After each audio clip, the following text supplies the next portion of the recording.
So we continue the conversation this hour, and the conversation is with regards to the IEBC. So they spent some money and they went into a robust exercise at the end of last year, in October, November, where they began what they call an enhanced continuous voter registration exercise, seeking to enlist 6 million new voters. And where did they pick the figure of 6 million from? They picked it from the fact that some 6 million people have newly acquired IDs, and those 6 million people have not registered as voters. So that first exercise over an entire month netted 1.5 million voters. They said, you know what, let's pick the lessons, we'll be back. Big lesson number one, we're told by commissioners, was people actually have applied for IDs and not many people have gone to collect their IDs. Number two, there's voter apathy. So people are like, okay, yeah, you're telling me about voting. Yeah, but what's the point of voting? What for? So they said, we got to pick those lessons and improve and then come with the second round of the enhanced continuous voter registration exercise. Kicked off on the 7th of January, comes to an end on the 6th of February. Target, 4.5 million voters. So far from the figures that we've seen from the IEBC, they're far from hitting that target. Even with the lessons learned, far from hitting it. Far from hitting that target. That if they had learned no lessons, they would have been even far further. Yes. They learned the lessons. The question is, did they actually apply those lessons? And if they did? To what degree and to what success? Okay? So, what next? Now that they are not going to hit this target, so what next? And to have this conversation with us is the chairperson of the Elections Observer Group, ELOG, and her name is Ireri. Anne, good morning. Good morning, Eric. Good to have you in the Situation Room. Thank you for having me. You're a friend of ours, so we're not going to hit up the seats.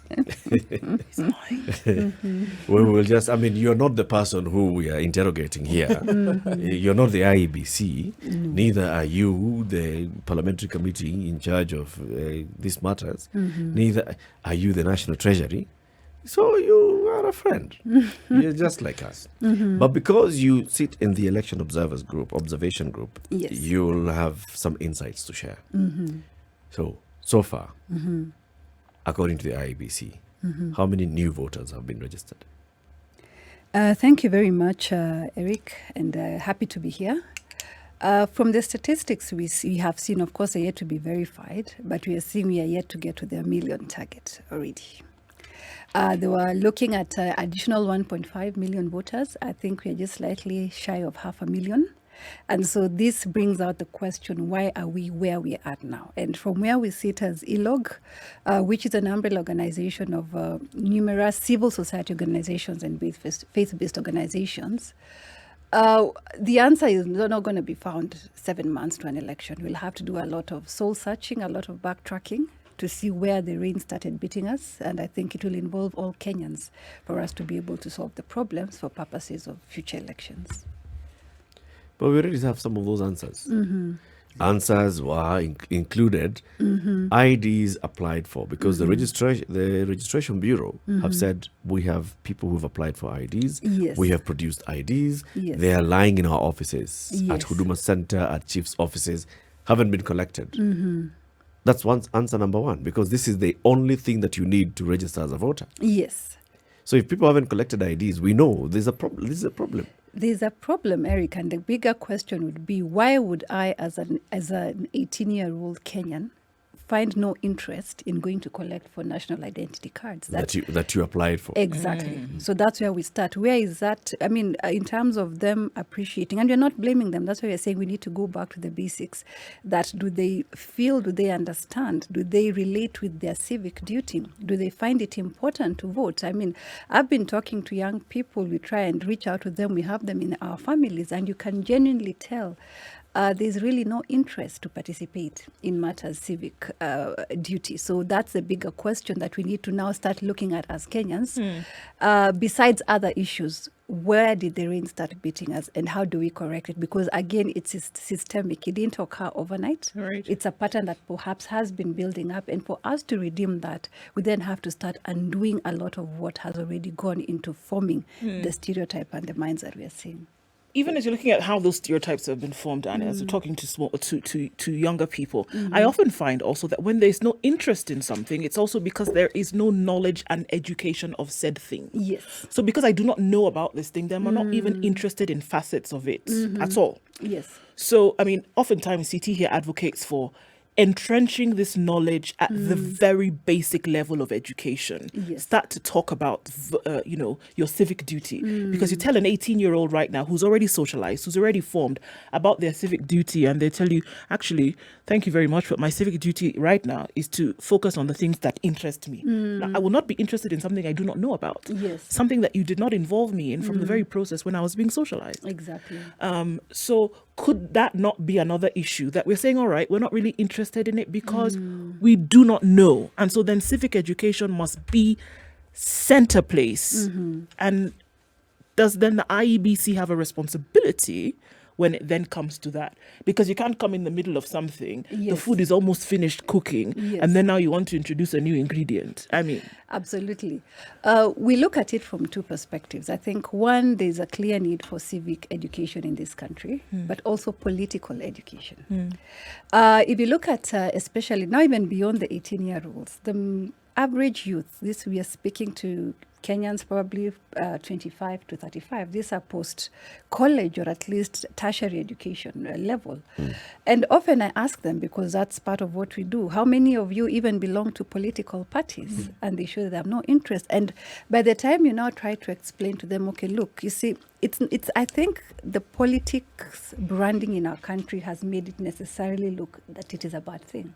But if you were to even follow strict rules, as Kenyans, as citizens, the first process we need to be involved in is within our political parties, because strictly speaking, you can only choose a leader within your political party if you're a member of that political party. So there's this certain disinterest, and I think it's because especially the young people, those who at least have had some enlightenment, think it is necessarily bad. Politics has also been branded and scammed to look as if it is necessarily a bad thing. But then for them to come and complain, even away from the civic duty, that look, on the ballot paper, these are the leaders we have, we didn't have a choice. The choice started earlier on if they had participated more. So I think, to answer you, I think there's need for us to engage in civic education, IEBC alongside other stakeholders like ourselves, but also to look at the question of political education. Do Kenyans understand the link between politics and their everyday lives? Right. The choice of leaders you have, what influence does it have on your mother or your grandmother or your child? And that necessarily you raising your voice does not mean you're engaging in politics. It's actually holding those in office to account. So I think that's what we need to start looking at. Yeah. You know, when you talked about getting to the basics, my mind went to something even more fundamental. What is it that sparks people to take an interest in something? Then I also ask myself, what is it that now sparks or gets them to do the complete opposite? Yes. If you look at even just the relationships we have. Yes. I think one you have, I mean, I'm not the total authority on psychology or so, but I think you have to feel on that these subjects, link. nobody really is an authority. Yes, but I think you have to feel there's that link, that it directly affects us. If you look at young people, I mean, there's a joke that even in terms of civic education, and I think it's real, a lot of young people are saying, okay, at the end of the day, if you're going to train us on civic education, is there a module? Can we watch it on Netflix and catch up with it? And you can see when it comes to matters, entertainment, matters that we've got to understand the Kenyan youth. And the Kenyan youth right now is really feeling disenfranchised. We dropped the ball on them along the way. And I'll tell you some of the things that we see, because they are all related, and that's why we need to look at the bigger picture. I serve as ELOG's chair, but I'm also the executive director at FIDA. So one of the things that would concern me is when we look at even the levels of interpersonal relations between the youth, those relationships are dysfunctional. So if I'm to start talking to a young person about voting, her immediate or his immediate challenges are even just relational. So how do we get to those matters? So as a country, we must own, especially this young generation, because they are our generation. let's find a way of speaking to them. Let's still not tire. And that's why I keep on saying we can't tire. Let's look for the role models that would aspire. Let's look at ways of them seeing the link between, yes, they are feeling jobless, they are feeling hopeless. Do they realize it's about the level of leadership they have? And they should be able to not be swayed by the theatrics they get to see 6 years or a year before elections, but to really be able to question, have the town hall sessions, the open sessions where they can be able to relate and see if I'm a boda rider and every day I lose a friend on the road, who has to answer for that? Because they're losing their friends on the road through accidents. So that's why we'll have to have that conversation as a society. Everyone needs to own part of it, and for us to see how do we correct, because it's systemic, and for us to undo it, it's gonna take a long time, but it's not impossible. Take this view. You talk about the youth being dysfunctional. Where do they learn this from? Because it's learned behavior. It's not in school. School, they get along with their mates and so forth. As you were talking, the thing that came to my mind is how it is relationships break down. If it's in a marriage, how it breaks down to the point where people separate and eventually divorce. It doesn't take a day. And then if you juxtapose the process that people take in order to get married.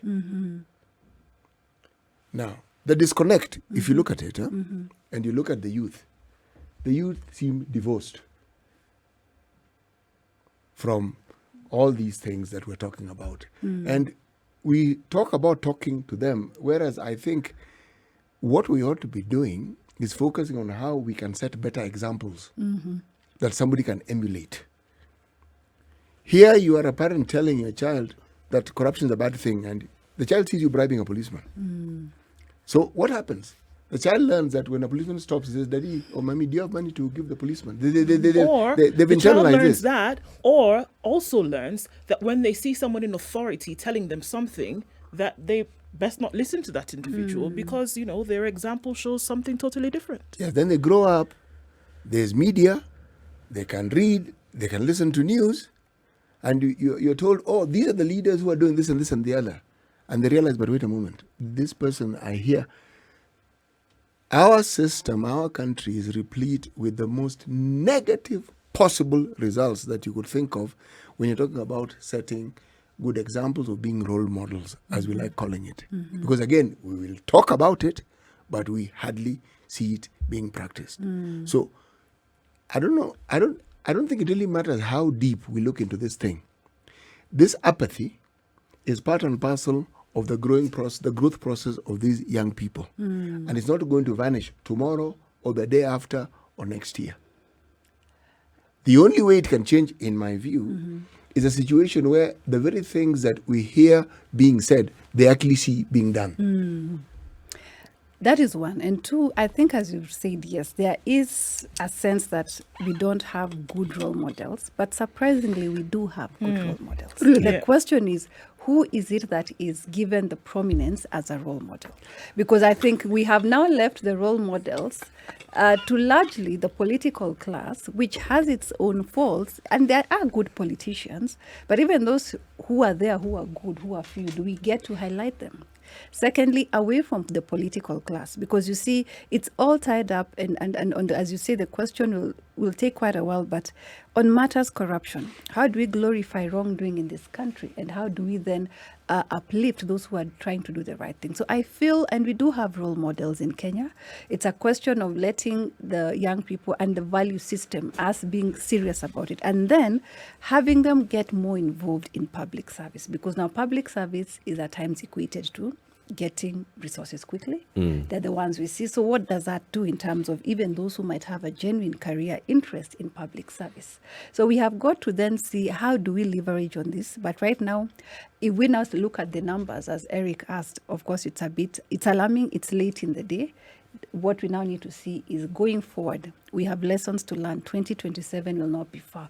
How do we then start being very deliberate and intentional about correcting this area, especially of voter apathy among the youth, so that come 2027, you're not speaking about the same thing? Because remember this, if an 18-year-old in 2027 will be 23. Do we want them to carry the same mindset, or what do we then try to work on that when they're 23-year-olds, they at least have a different mind shift? You know, we're talking about children who were born from the year 2000. Yes. Right? Yes. What is it that you'd say would be different with those children from the children who were born in the previous years, in the 90s and the 80s and the 70s? I mean, if we just look at it, just casual observation, you actually see that they have greater access to information now.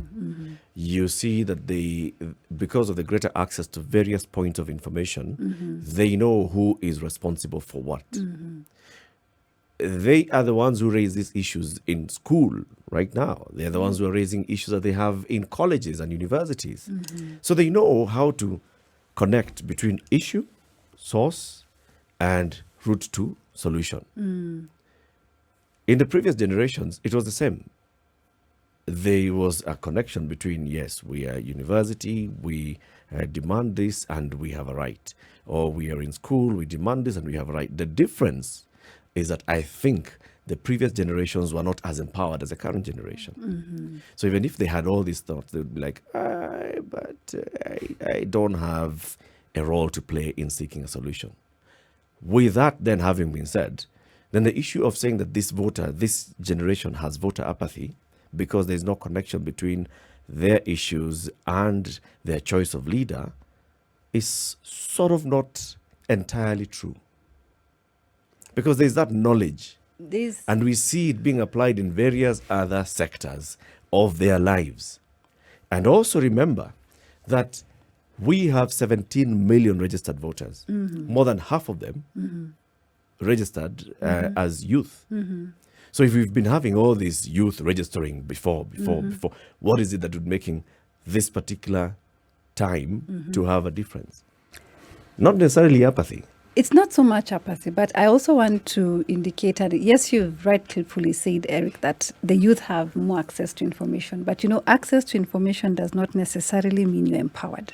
It's a question of, have you understood, what do you need to do with that information? Yes, at the click of a button, they have everything they need to look at. But they're the same people who might not even understand how to consume and package this information. So I think the assumption we made was that because, yes, they have access to information, that's sufficient. They still need to be able to break down that information to them and for them to understand. That's why I'm saying making the link. A lot of even 18, 20-year-olds, just ask them, what do you think of the Kenyan Constitution? They will tell you, I really don't think much. But you've not taken time to actually break down to them that same constitution, from the time you're a child, has guaranteed your rights, your basic fundamental rights, for example, to where you are right now. So that's why we say it has to be continuous, and we must mainstream the element of civic education, political education, and young people getting interested in their own matters effectively. If you look at the register, I just want to point an interesting thing. As ELOG, we've been doing the analysis of both ECVR 1 and 2. And one of the things that's very interesting that no one wants to highlight is that a lot of what's happening at the registration centers is not so much new voters, but people are changing the voters. Yeah.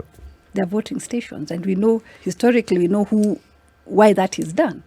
So you see, that's part of now what we need to be able to let Kenyans understand, and we empathize. One, if you listen to Kenyans, they'll tell you right now I have a choice either to go to the market to sell my wares, to go fishing, or I sit down at a line in a school somewhere and register my details to vote.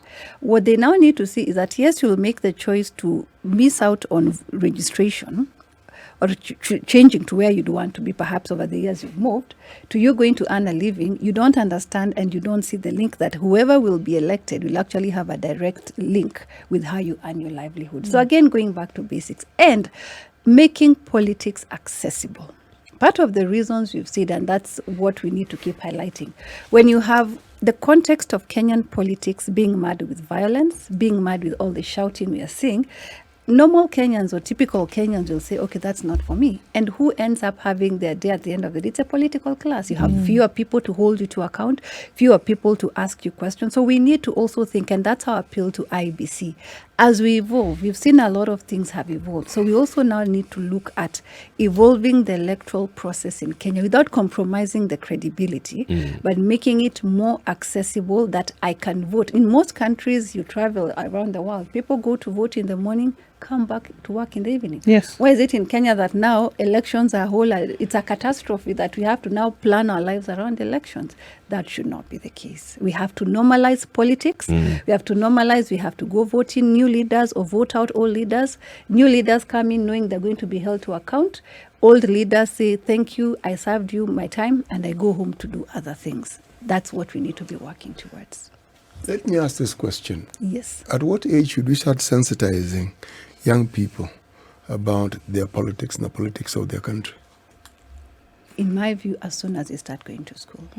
From the minute they hit kindergarten, what we need to look at is what are we making them consume? Because the basics of, and you've seen it happens in a lot of, look at the countries that are the most patriotic about themselves. Go to their education system. It's almost doctrine. Exactly. So we always say, where did we lose our Kenyanism? I remember, I think for most of us who are here, there's a time we used to always say the loyalty pledge. It had its own history, but that level of being aware of who you are as a Kenyan must start from being young. Ideals and integrity values like honesty, being able to question. There's nothing wrong with questioning because Kenyans have also been socialized that it's wrong to question. So that must start It's as wrong soon. to question authority. Authority, exactly. So it must start as soon as children start learning to write, to read, and to know who they are as early as a basic education. I started off. Are we going to a break? Let's take the break. Let's take the break. And then you can start off. Yeah? Sindio? What we're talking about is happening in our country. And if you were to follow the thinking trajectory of how things happen in this country, I would stop looking at the usual culprits: apathy, information, education, edification, sensitization. There is so much happening around this particular election. Laws are being changed as we watch. And the question is, why were those laws not changed 2 years ago? We knew we were going to have an election in 2022. And then there is this perennial issue of complications with something as simple as doing what? Changing the point at which you want to vote. When this matter first came up, we heard people saying, surely, is it beyond IEBC to have explained, for instance, that if you want to change, you need to have A, B, C, D, or get this and this and the other?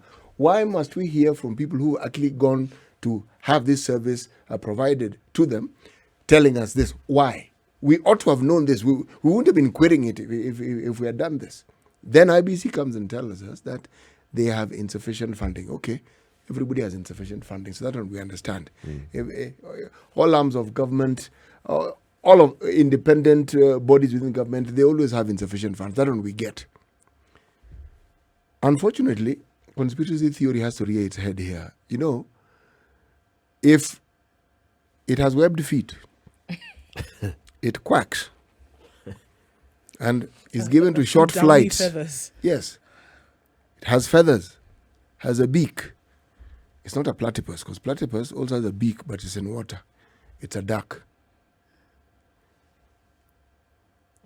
Our political system is incapable of anything, literally. And voter suppression is not out of the question. Are you telling me that when we are dishing money for all sorts of things, something as important as an election, they couldn't have found money? In the same way they took money from water, agriculture, this, the other. They couldn't have taken money from some other place to give to this all-important issue of ensuring that this particular election is given the attention it deserves. They could have, but they didn't. Why? That's true. Because if you look at just recent history, in 2010, ahead of the referendum, law was enacted that said, let's change our election register. From manual register, let's have an electronic biometric register. Money was put into that exercise, and a lot of awareness was created so that we enrolled as many voters as possible. Right? And that's when we went to over 10 million voters registered. Yes. Because everybody had to register afresh. It doesn't matter whether it was Mwai Kibaki, who has been voting since 1963. Everyone. Everybody had to register afresh. We got all those many people to register as voters. Subsequently, Yes. we are not seeing as much effort. This time, as we talk about all these things, and I agree with what you're saying, CT, because I am still of the opinion that it's not necessarily that the young voter is apathetic or any different from how I was when I was young. You ask the question today, you ask a young person, what do you think about the Constitution? The difference is that this person at least knows there's a Constitution. They'll tell you one or two things about the Constitution. Ask me when I was 18, I knew there's a Constitution, but it's something I'd never interacted with. None. Yeah. This time, there is all this conversation about, the law being changed. There's a BBI that's seeking to amend the Constitution. So at least there's a conversation about the Constitution that's taking place. But even more interestingly, you listen to what happens in our courts. There's always some conversation about it. Yes. And why? Because that new constitution has given opened power to the judicial system. Yeah. So now people can do things that ordinarily we couldn't. And there's clarity even on our laws on so many issues. Yeah. So today's youth, this target, Yes. are more aware. Are more aware about the Constitution. They're more aware about voting. They're more aware about, and they can see the leaders. They have more leaders to interact with. They're seeing an MCA here, governor there, president there, deputy president there, an opposition leader there who's a deputy president. All this, they can see. There's more awareness. But the question comes in, what else beyond the awareness?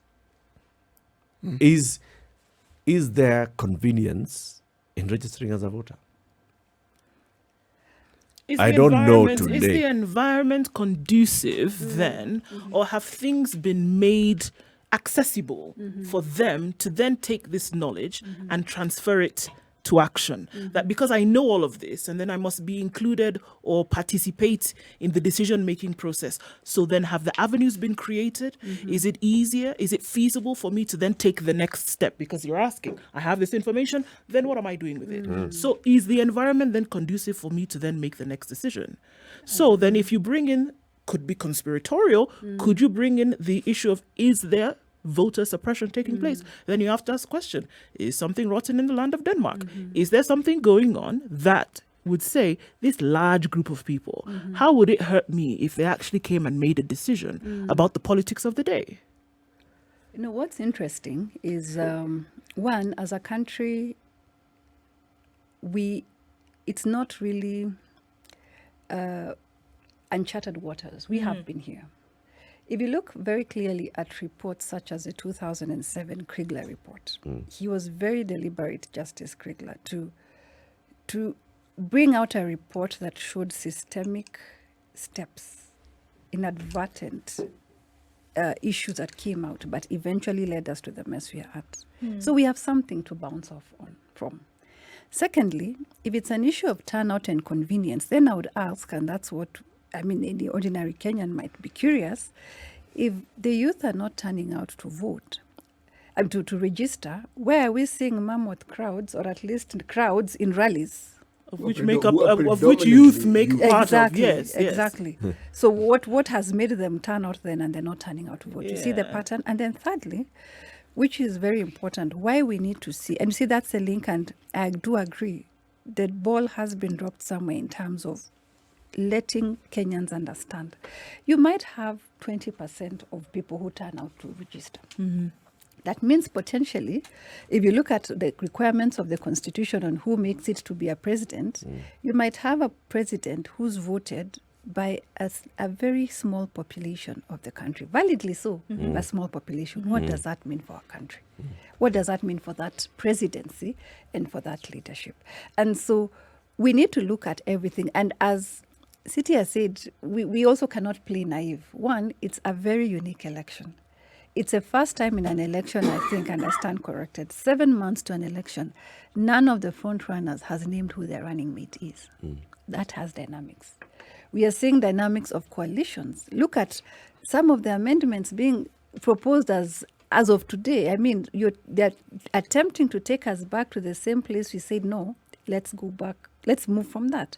But what is critical, and we pointed that as ELOG, is that all these last-minute amendments, we predicted that. And we appeared severally before the JLAC committees at Senate and at National Assembly. Because, of course, there's mischief. As you rightly pointed out, elections it's not something that catches us by surprise. Exactly. We were filling in election commissioners only, I think, a few months ago. Yeah. To date, I'm sure very many Kenyans don't know who they are. So what we need to look at, and that's why as ELOG we are asking, for us to have fair, credible, and free elections, tough decisions have to be made now. It is already late in the day, and so now the ball and everything points at IEBC. With this register you'll have, even if you'll have 20 or 30%, your duty and your responsibility is to now safeguard the integrity of that register, because short of it now it becomes a mess. Yes, we've lost out on numbers, but you can still encourage the youth to come out. Why? The law does not state that beyond 6th of February, you can never register. You can still register. You can go to constituency offices and register. So that's the information. For example, as ELOG, we expect to see the IEBC to be very clear to Kenyans. Yes, ECVR. Do you see it? Do you hear of it? We are here to push them to do that. And you can rest assured ELOG will do that.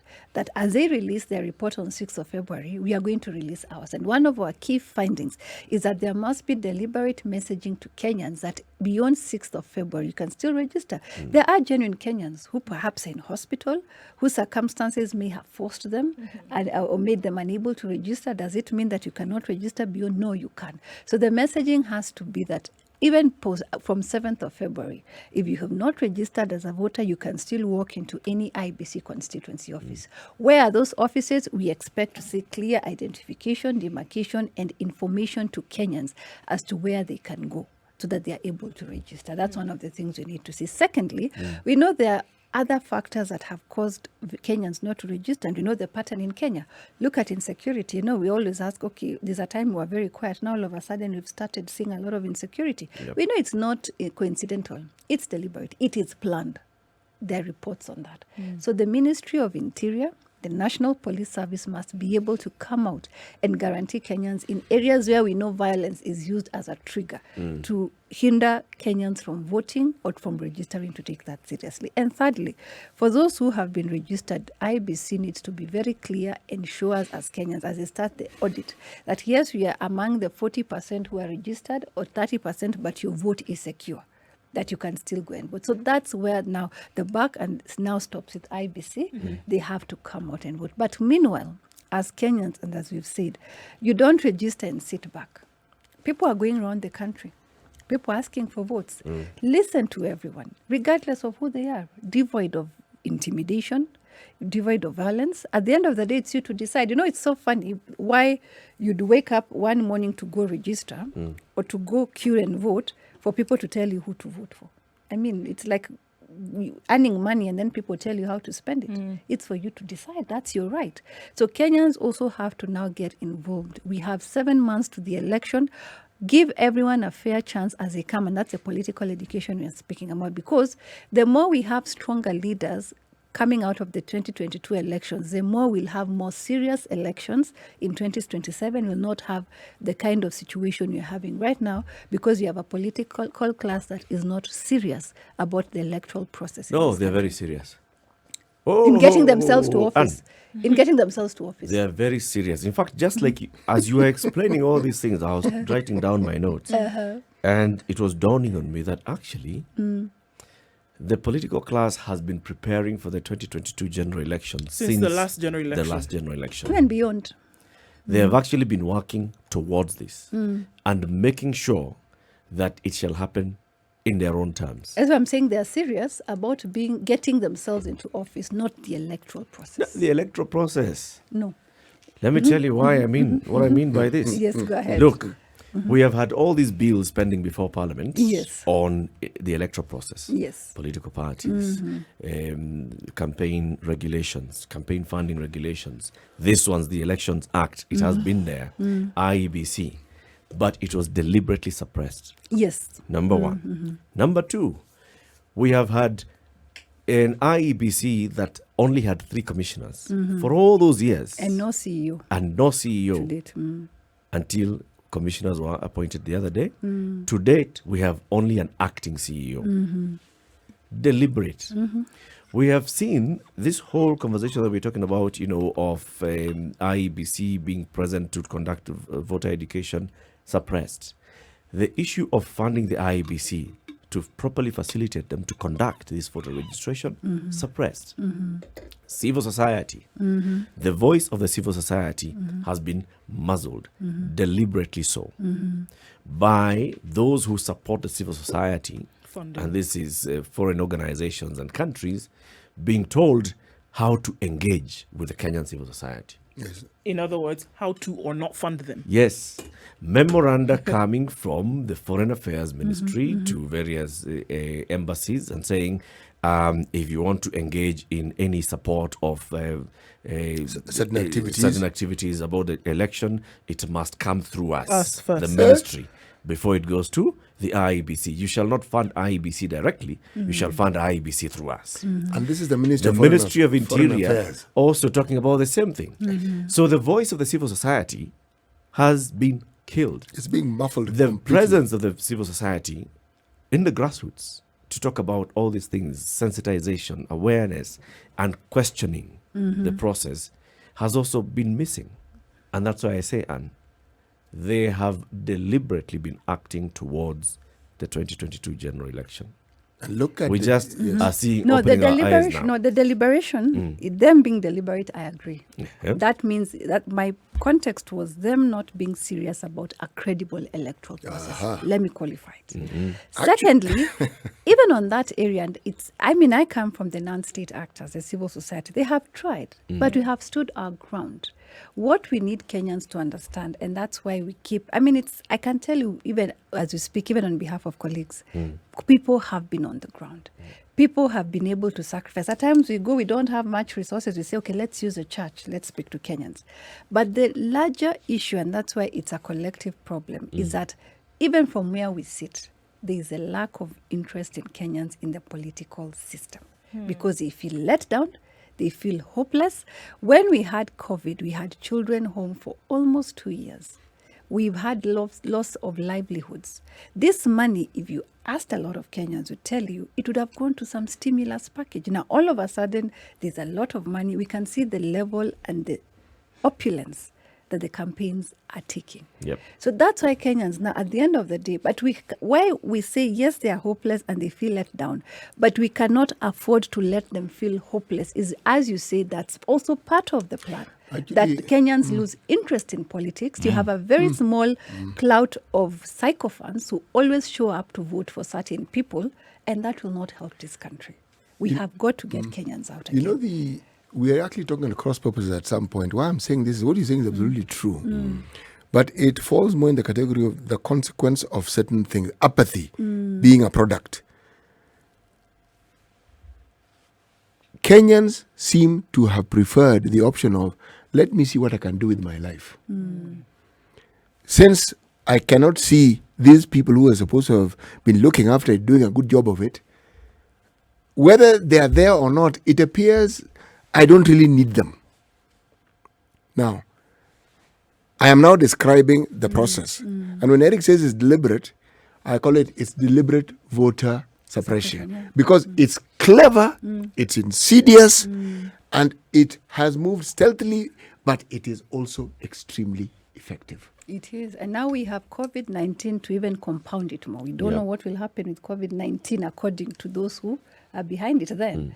And that's why the more reason, and our appeal, if I may say that, even as organizations working on the ground, is this situation, as you have rightfully painted, it needs to disturb Kenyans. Because it is not normal. It's being forced on us to normalize it. It is not. And sadly, we know the pattern of these deliberate actions, how they end up. So Kenyans have to get uncomfortable. Kenyans need to see this is not normal, this is not the status quo, and we must demand more. It's not too late in the day, whether it's through the media, and we appreciate such discussions, but even in terms of just giving Kenyans the option to access information. Sadly, again, we go back to the political class that has been very carefully organizing themselves. They are now in a lot of spaces. I mean, which were the major spaces where Kenyans would access information? The media, the religious organizations. Kenyans go there and you don't look. have to whisper. Just say Yes, it loudly. that The is one. media, The media, religious organizations. Exactly. I mean, I, as a Kenyan who's going for spiritual nourishment, I'm going there to want to have time with my your creator. Exactly. Only to find the same people I left out inside talking. I mean, that is not fair. And that's part of what we are seeing. So we have got to be very deliberate and make noise. You see, sadly, as you say, at some point, we? Kenyans. Who's we? And Let me give an we example. need leadership. Let me Previously, give an example. we'd have the opposition, Yes. opposition politicians doing Yes. this. And then, the civil society then also gets a space. Yes. But we don't have opposition. Let me tell you. They're Let me all- tell you. I'll give my personal example. And I went you'll use the platform you have. I'll use my platform at ELOG, at FIDA, where I can. And we do that every day. I can assure you, a lot of the staff in these organizations, we are not sleeping because it's always one crisis to another. Yeah.